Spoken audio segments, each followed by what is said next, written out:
Salut à tous, c'est Pierre, on se retrouve avec Adri des Fantasy Fanatics. Salut Adri. Salut Pierre, salut à tous. Bon, ça va bien? Bah écoute, ouais, on fait aller, on trouve de quoi s'occuper et puis voilà, on peut pas vraiment se plaindre, tout va bien. Bon, du coup, on va s'occuper cette semaine du coup avec la draft NFL qui va avoir lieu, vous l'avez suivi, en multi-réseau très vite. Une draft virtuelle complètement à distance, technologiquement très, très ambitieuse. La fameuse draft Madden ne verra pas le jour, mais on s'attend avec pas mal de promesses du côté de la NFL et du NFL Network. D'ailleurs, si vous voulez voir un avant-goût. J'ai découvert ça ce matin. La WNBA, la Women's National Basketball Association, a déjà fait une draft virtuelle en fin de semaine dernière. C'était relativement intéressant. Du coup, on va démarrer cette série de top 5 avec une question relativement compliquée et sans forcément de réponse. Mais Adri, le coach fait-il l'équipe ou l'équipe fait-elle le coach? Ou c'est une petite question piège, ça Pierre. Je dirais que le coach fait l'équipe jusqu'à ce que l'équipe puisse prendre son envol et qu'elle fasse le coach. Je traduis, le coach fait l'équipe jusqu'à temps que l'équipe commence à perdre. Et donc, c'est ça. C'est ça un petit peu, ouais. Voilà. Eh ben, écoutez, les head coach NFL, on en parle tout de suite avec le Power Ranking. C'est le premier top 5. Firing down the seam, Tyreek Hill, 10, 5, touchdown. Baker back, Baker getting rushed. Baker rolls right, fires, Higgins caught it in the end zone, touchdown. Alors Adri, dans ce premier Power Ranking, on va commencer avec la cinquième place de ton côté. Alors écoute, en cinquième, moi j'ai mis Pete Carroll, head coach des Seahawks depuis un petit moment. Hein. Il a passé 14 ans en tant que head coach en NFL, 1 an chez les Jets, 3 chez les Pats, hein, on l'a un peu oublié avant l'arrivée de Bill Belichick de 97 à 99, et maintenant 10 ans chez les Seahawks. Déjà un titre de Super Bowl avec les Seahawks, et beaucoup de changements de son côté, la perte de Marshawn Lynch, il a su rebondir après ça quand même, hein, la construction de Russell Wilson depuis la victoire au Super Bowl. Et c'est pour moi un motivateur hors pair sur le bord du terrain. On le voit crier, être plus content que ses joueurs peut-être, les remotiver comme jamais. Et ça, c'est vraiment quelque chose qu'on aime voir. On l'a vu d'ailleurs torse Dans nu un avec, coach. on l'a vu torse nu avec DJ Metcalf à la draft. Ouais, tout à fait. Non, c'est vraiment quelqu'un qui a l'air d'être très très proche de ses joueurs et très apprécié de ses joueurs. Et ça, je pense que c'est un trait hyper important en tant que head coach. Alors moi, tu vois, Pete Carroll, je l'ai pas mis dans mon top 5 parce que le Super Bowl avec le short yardage pour Marshawn Lynch et on va chercher la passe et le pick. Je dis pas que c'est un super coach, hein, mais j'ai du mal à le mettre dans mon top 5 avec vraisemblablement ce qui s'est révélé être une mauvaise décision à ce moment-là quand même. Ah, lui s'en mord encore les doigts, c'est clair. C'est une grosse erreur de parcours.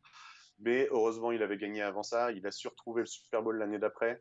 Et il va pouvoir le retrouver peut-être prochainement. On va voir ce qu'il va faire avec la fin de carrière de Russell Wilson et comment il va reconstruire son équipe après ça. Alors moi, tu vois, à la cinquième position, j'avais démarré avec Sean Payton, l'head coach des Saints de 56 ans. 13 saisons qu'il est chez les Saints avec 63% de victoires. Peut-être va-t-on le voir revenir au Super Bowl. On a vu une saison relativement transcendante cette saison à New Orleans avec une fin un peu triste. Par contre, effectivement, le génie offensif, t'en parleras peut-être après, mais cette combinaison offensive autour de Drew Brees avec, en l'occurrence, moi je pense à un joueur qui m'a beaucoup impressionné l'année dernière, c'est Tyson Hill avec finalement toutes les positions. C'était quand même pour moi un coup de maître niveau coaching. À la quatrième position, moi j'ai mis Mike Tomlin, l'entraîneur principal des Steelers de Pittsburgh, qui est toujours relativement jeune, puisque à 48 ans, 14 ans à la tête des Steelers, 7 années passées précédemment en tant que defensive coordinator en NFL, c'est 65% de victoire, et surtout c'est aucune losing season pour le moment. Il a fait des saisons un peu compliquées, hein, je te vois hésiter, ouais.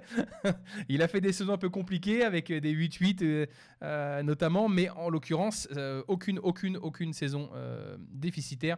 Et puis surtout, c'est le plus jeune head coach à avoir disputé un Super Bowl à 36 ans, à en avoir gagné un avant 40. Moi, j'aime beaucoup ce côté architecte défensif, révélateur de talent, notamment avec cette épopée un peu Bad Boys avec Bell, Browns et puis Big Ben en l'occurrence. C'était pour moi le quatrième. T'as mis qui toi en quatrième? Écoute, moi j'ai mis Sean Payton, justement, Ah comme bah en oui, cinquième, d'accord. On a pour les inversé mêmes raisons que d'un. toi, hein. On a inversé un petit peu, effectivement, moi, Sean Payton, pourquoi? Parce que Sean Payton, mine de rien, c'est un Super Bowl cette dernière décennie, mais ça aurait pu être au minimum deux s'il n'avait pas connu quelques malheurs en playoffs ces trois dernières saisons. On se souvient du miracle de Minneapolis avec le touchdown hallucinant de Stephen Diggs à la fin du temps. On se souvient aussi de l'absence de pénalité sur une passe interférence contre les Rams, l'année où les Rams sont allés au Super Bowl face aux Patriots. Moi, franchement, si les Saints avaient gagné contre les Rams cette année-là, je les voyais gagner le Super Bowl contre les Patriots. On se souvient que c'était un Super Bowl assez triste cette année-là, il y a 2 ans. Alors oui, moi, Sean Payton, tu en as déjà parlé, hein, effectivement, 63% de victoire pendant ces matchs-là, 62% en play-off. C'était le coach de l'année en 2006 et toute une expérience folle en NFL et en collège d'ailleurs. Donc voilà, Sean Payton, un maître de l'attaque, vraiment, t'en parlais avec des armes qui sont hallucinantes. Hein. Alvin Kamara, Michael Thomas, Thomas, bientôt ouais, Emmanuel évidemment. Sanders, Ouais. Et puis, Taysom moi, Hill. ce que je trouve aussi avec Peyton, c'est que finalement, il a cette mentalité de guerrier, un peu ce fighting spirit que montre Drew Brees dans le leadership des Saints, mais côté sideline, parce que comme tu l'as dit, il y a eu énormément de désillusions dans les saisons qui ont suivi, enfin les dernières saisons à New Orleans, notamment celles qui ont passé l'ouragan. Mais toujours le retour à la barque avec cet esprit de conquête. Il colle vachement bien avec Drew Brees à ce niveau-là, je trouve. Ouais. Et Drew Brees y est pour quelque chose, hein. Ça c'est clair aussi. À la position numéro 3, moi j'ai mis Doug Peterson, l'entraîneur des Eagles, 52 ans, cinquième saison à Philly, après avoir appris notamment du côté des Chiefs de 2013 à 2015 avec Andy Reid. C'est 38 victoires pour 26 défaites avec les Eagles, donc 52 ans, mais une expérience relativement courte pour le moment en NFL. On n'est qu'à sa 5e saison en tant que head coach. Mais tellement, alors pas forcément novateur, mais en tout cas, j'ai trouvé qu'il n'avait pas froid aux yeux, qu'il a joué sans le frein quand on a vite vu la généralisation du RPO avec Carson Wentz aux manettes. Ça a été quand même très fort. Et puis en playoff, c'est 67% de victoire. C'est un Super Bowl. Et la stat, moi, qui me plaît beaucoup, c'est que dans ce Super Bowl de 2017, c'est la 3e meilleure performance offensive depuis 2000 avec 44 points marqués. On lit souvent que l'attaque gagne les matchs, mais que la défense remporte les championships. En l'occurrence, du côté de Philly, ce jour-là, c'était l'avalanche de points. C'était parole à l'attaque, effectivement. Et puis, toujours dans ce Super Bowl de 2017, on parlait tout à l'heure du leadership de Pete Carroll, en l'occurrence, que tu évoquais avec Seattle. Mais 2017, c'est la victoire au Super Bowl. Tu arrives en playoff, tu perds ton maître à jouer dans un système où on te demandait beaucoup de mobilité de la part du QB. Tu viens avec le numéro 2, avec Nick Foles, qui est quand même loin d'avoir les capacités athlétiques de Carson Wentz. Tu vas au Super Bowl et tu gagnes avec le miracle de Philly. En 2017, pour moi, c'est le 3e meilleur coach de la ligue en ce moment. Ouais, complètement d'accord avec toi. Moi, je l'ai pas mis dans mon top parce que peut-être un manque d'expérience. J'aimerais bien voir ce qu'il va faire encore pendant 2-3 ans. Mais effectivement, le fait de gagner un Super Bowl avec Nick Foles, qui a pas joué de la saison ou très peu, c'est vraiment la marque d'un grand head coach et d'un grand maître offensif également, comme tu l'as dit. Après, je sais pas s'il y a de réalité, enfin de causalité, j'ai envie de dire, ou de relativité, peu importe. Mais finalement, Nick Foles, sans les Eagles derrière, pour l'instant, c'est plouf. Ouais, il a rien montré depuis. Pour l'instant, c'est plouf. T'as mis qui, toi, en numéro 3? John Harbaugh, head coach des Ravens. Donc ça, c'est pour mon pote Eric des Fantasy Fanatics qui sera content. 12 ans à la tête des Ravens. Avant lui, c'était compliqué. Hein. Il a 57 ans. 12 ans assistant aussi en collège, notamment à Cincinnati. 62% de victoires en saison régulière. Hein. 118 victoires pour 74 défaites. C'était le coach de l'année en 2019, suite à une année absolument monstrueuse des Ravens et notamment de Lamar Jackson à leur tête, hein, qui a beaucoup aidé. Un Super Bowl de gagné, c'était en 2012 avec Joe Elite Flacco, bien sûr, on s'en souvient tous. Il a su faire la transition avec Lamar Jackson et vraiment adapter son plan de jeu en fonction des armes qu'il avait à sa disposition. Et John Harbaugh, c'est vraiment un coach que j'aime beaucoup. Hein. Son frère aussi, il a eu un peu moins de succès en NFL. Maintenant, il est du côté de Michigan, voilà.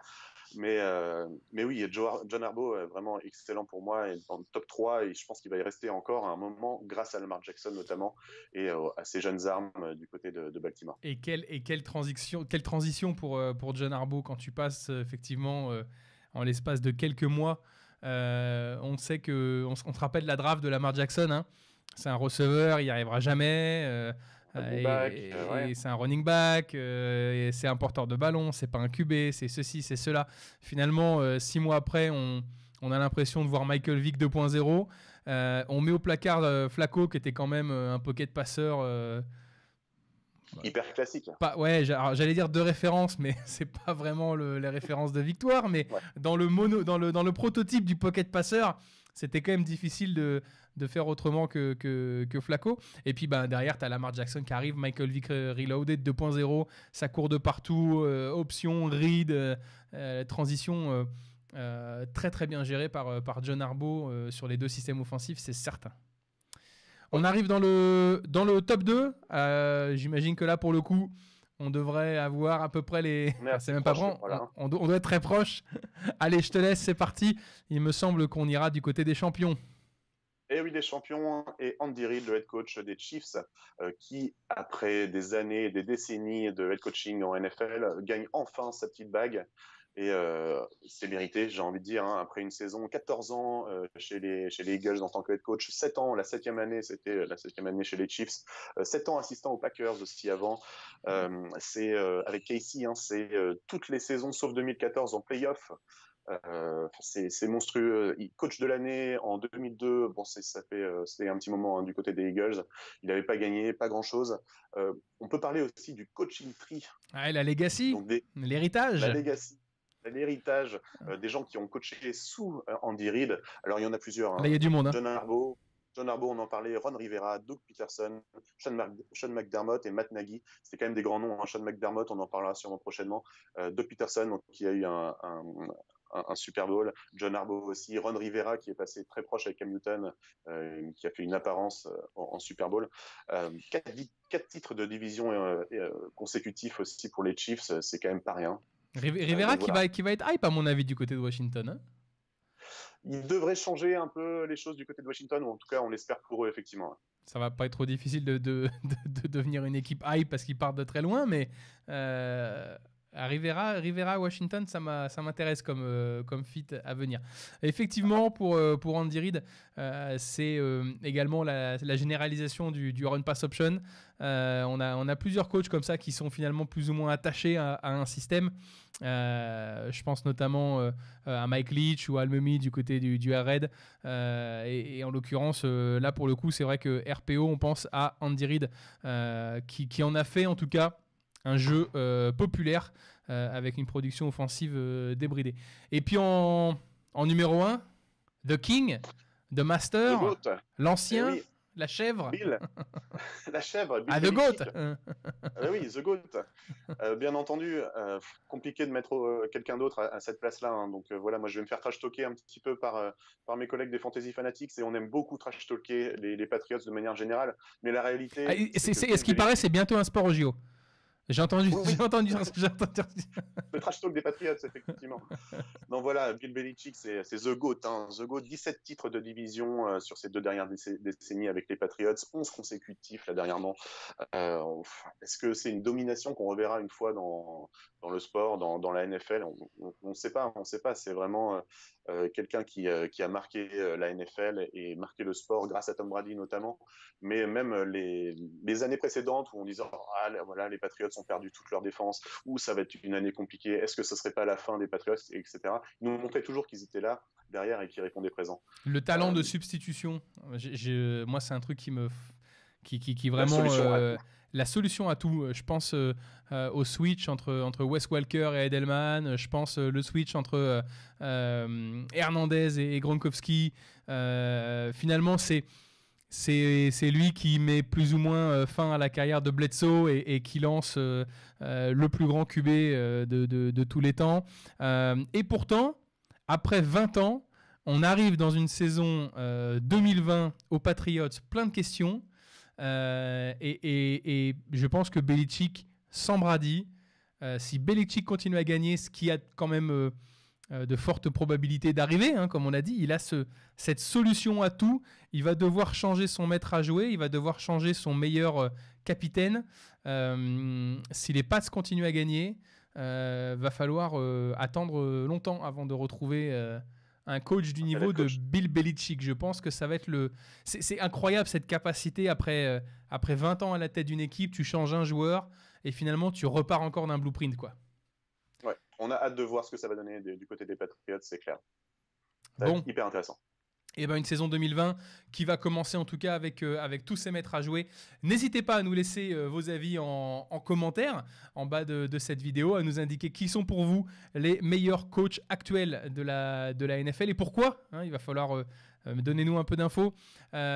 Au passage, abonnez-vous pour ne rater aucune vidéo parce que cette semaine, nous allons publier notre mensuel, le talk show. On retrouvera Adri, on retrouvera également Samy avec nos invités. D'ici quelques jours, on est encore en montage. On essaie de se connecter avec Montréal pour récupérer des nouvelles d'Asnel Robbo, le running back des Stampeders de Calgary. Adri, merci d'être passé. On se retrouve avec quel top la prochaine fois ? Écoute, on va parler des futurs head coach, des jeunes head coach qui ont peut-être en dessous de 50 ans et qui deviennent de plus en plus importants. On va faire notre petit top 5 des futurs head coach qui vont marquer les prochaines décennies de NFL. Eh bien écoute, c'est parti pour le programme. Prochaine vidéo, les top 5 futurs head coach de la NFL.